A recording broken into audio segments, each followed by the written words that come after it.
कंकाल का रहस्य। चौरा गांव के खेतों में इन दिनों खुदाई का काम चल रहा था।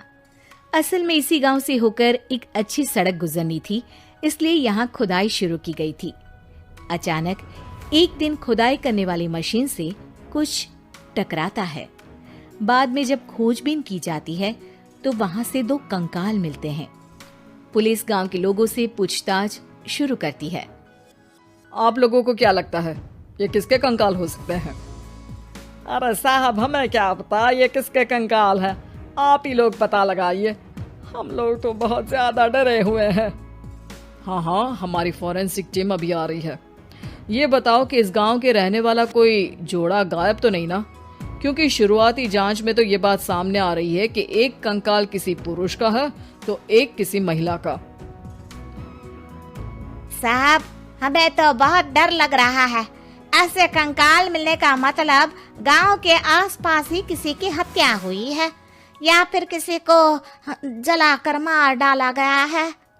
हाँ साहब, हम अपने परिवार को लेकर बहुत ही ज्यादा परेशान हैं।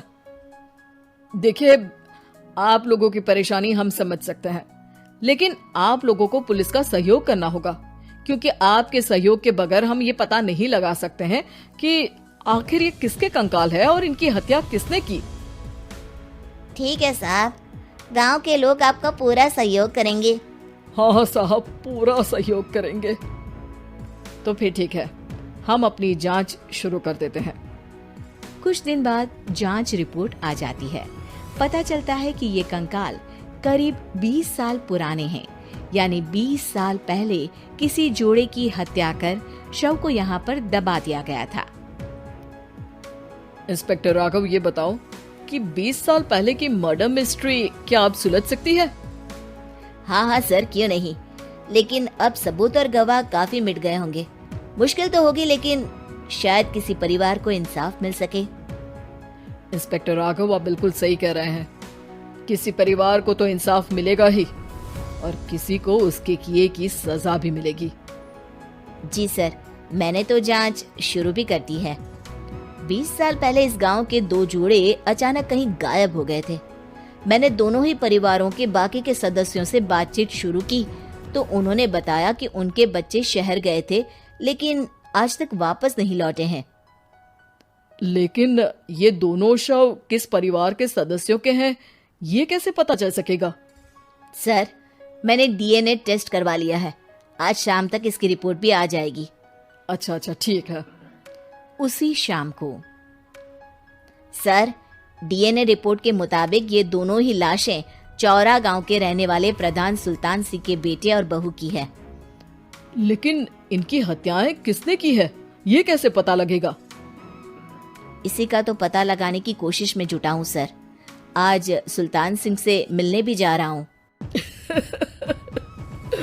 मेरा बेटा और बहू तो मेरे लिए सिर्फ यादों में ही रह गए थे। हमें उनकी लाशें तक नहीं मिल सकी थी।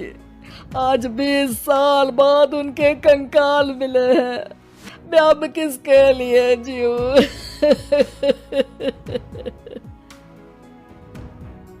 लेकिन सर, क्या आपकी किसी से कोई दुश्मनी थी? अपने बेटे बहू की हत्या के लिए आप किसे जिम्मेदार मान रहे हैं? अब मैं किसका नाम बोलूं? मेरी तो किसी से दुश्मनी नहीं थी, बस मेरे बेटे बहू को कोई वापस ला पाता।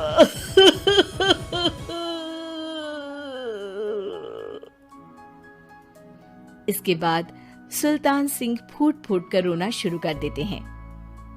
सर, अब आप इनका अंतिम संस्कार करवा सकते हैं। कम से कम इनका शरीर ना सही, इनका कंकाल तो आपको मिला है। लेकिन हाँ, अगर आपको कुछ भी याद आए तो जरूर बताइएगा। मेरी तो बेटा अब उम्र हो गई है, लेकिन मेरे बेटे और बहू के हत्यारों का जरूर पता लगाइएगा, क्योंकि जब तक हत्यारे पकड़े नहीं जाएंगे मेरा मन नहीं मानेगा। सर, हमारी पूरी कोशिश रहेगी हत्यारे को पकड़ने की। लेकिन एक बात बताइए, उस वक्त आपको किस पर शक गया था? उस वक्त मेरे एक ड्राइवर को पकड़ा गया था, लेकिन सबूतों के अभाव में उसे छोड़ दिया गया था। अच्छा, और ड्राइवर पर कैसे शक हुआ था? क्योंकि उस दिन ड्राइवर छुट्टी पर था। उस समय लेकिन लाश क्यों नहीं मिल सकी थी? उस वक्त पुलिस ने बहुत कोशिश की थी, लेकिन दोनों की डेड बॉडी नहीं मिल सकी थी। ठीक है, हमारी तफ्तीश चल रही है, मैं फिर आऊंगा। इसके बाद इंस्पेक्टर वहां से चला जाता है और सुल्तान सिंह अपने बेटे और बहू की याद में खो जाते हैं। कुछ दिन बाद सुल्तान सर, एक बात बताइए, जब आपके बेटे बहू की हत्या हुई थी, उसी के आसपास आपके ही गांव का रहने वाला एक और जोड़ा उसी वक्त गायब हो गया था ना? हाँ सर, अलका और अभिषेक, वो भी मेरे बच्चों जैसे ही थे।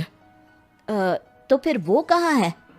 उनका भी आज तक पता नहीं चल सका, लेकिन बताते हैं कि कुछ साल पहले अभिषेक को गांव के ही किसी आदमी ने मुंबई में देखा था, लेकिन फिर वो गायब हो गया।